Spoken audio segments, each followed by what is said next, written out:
Hi everybody, this is Sean at Honey Drop Farm, where we're trying to figure out how to keep bees for a living. If that interests you, join us on our journey by subscribing and clicking the bell. So I've got a few chores to do today out in my backyard, which is my bee yard, my only bee yard at the moment. And so the question is today, should you open your hive when it's cold? And it depends. If you've got a good reason on why you need to open your hive, then yes. If you just feel like going in and looking at your bees, then well, maybe you should leave them alone. That would be better for the bees. Today I've got a good reason to go in. I've got a lot of really weak colonies because I did some splits, some really aggressive splits to try to increase my hive count for next spring.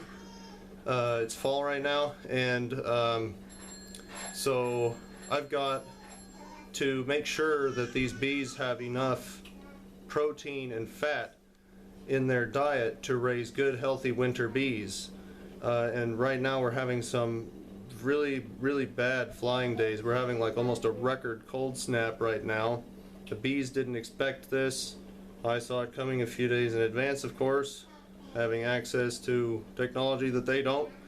And so I'm gonna go in today and give them some homemade pollen patties. I'm gonna show you also how to make those in just a second.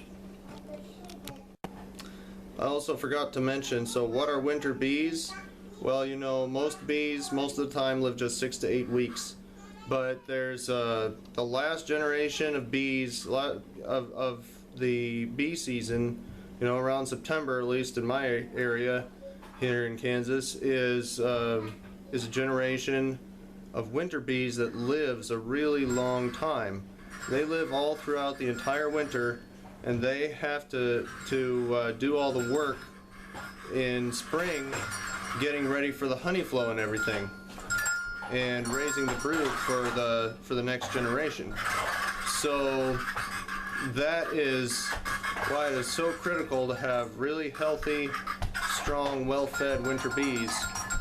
And so that's why I'm making sure to feed them. So I'll show you how to make those pollen patties right now. So here's how I make pollen patties. Take a bag of this stuff. This is UltraBee. I got mine from Man Lake. And anyway, this is just dried pollen substitute. You just scoop it into your container for your patties that you're gonna mix your patties together in. I just use a salad bowl, a big salad bowl. And you just take however much you think you're going to need. You'll have to play around with it and see what your bees eat. If they eat it, then they probably need it.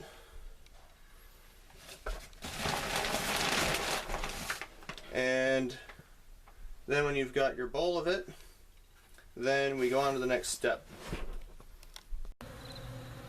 So the next step is to get some syrup and mix it in there.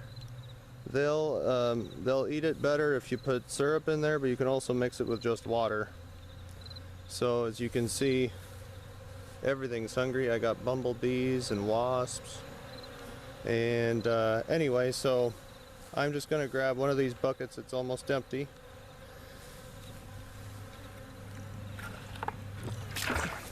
And it doesn't have many bees on it. And we'll use the syrup that's in here to mix our patties. So I've opened my bucket feeder, taken the lid off. I'm going to pour in some syrup, and I'll show you what kind of consistency you need to have at the end. But you just kind of mix it, and it's like mixing, you know, it's like baking a cake or making bread or something like that. It's like baking, like mixing flour with milk or water. Anyway, So there is definitely some good reasons to go into your hive when it's cold.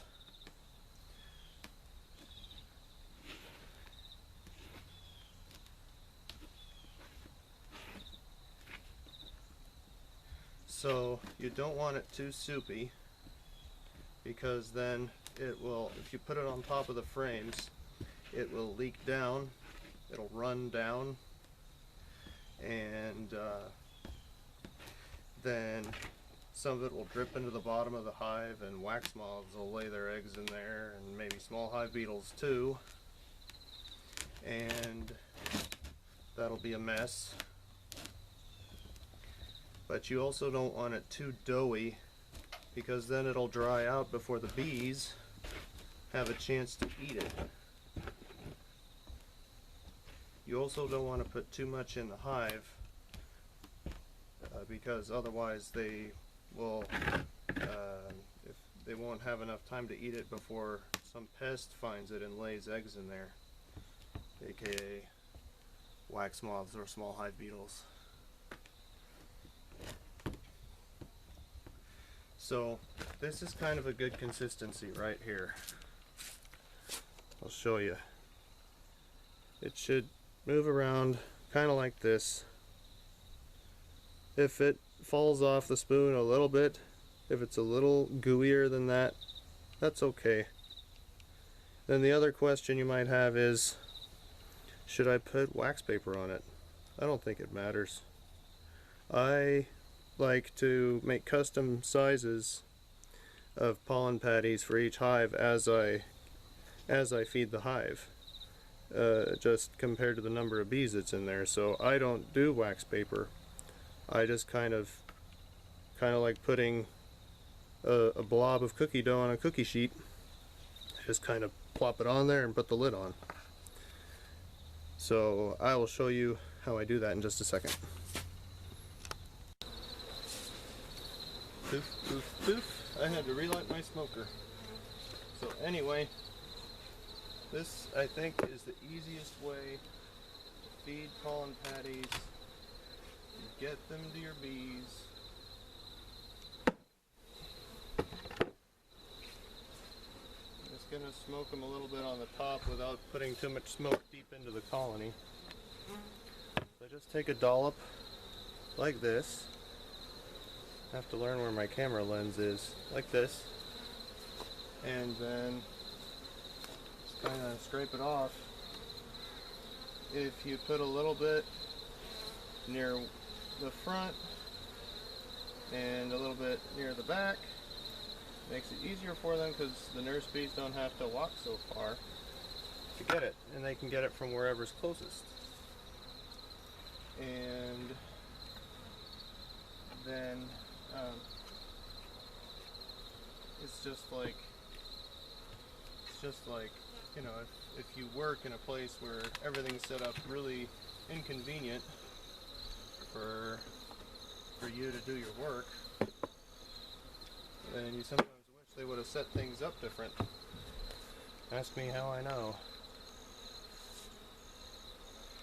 If you put globs of pollen patty in different areas, you can tell which bees or which areas are the most convenient ones for them, because they'll eat those, they'll finish that pollen patty first. So you can kind of tell where the brood is, because the nurse bees that are sticking around the brood, feeding the brood all the time, they will just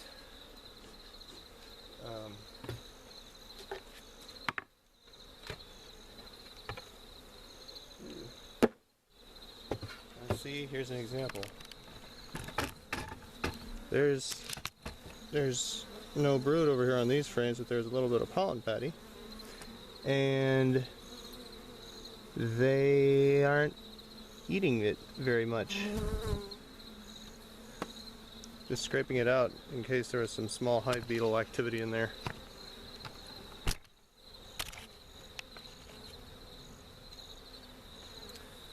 So anyway, over here is where the cluster is. It's a very loose cluster because it is 54 degrees. They are trying to keep their small amount of brood warm. And that's about all there is to it. I'm really happy with how they're looking. I'm glad I had a chance today to get in here and give them some pollen patty because they clearly are eating it. So they are hungry. I already gave those. What's going on right here?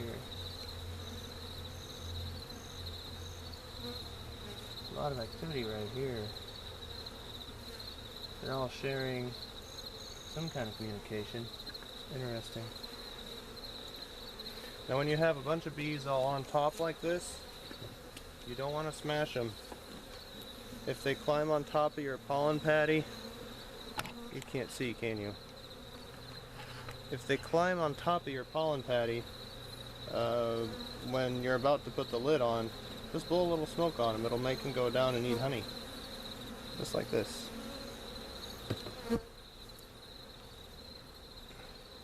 Same thing if there's a large group of bees on the lid like this.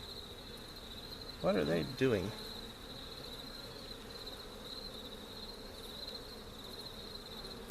Then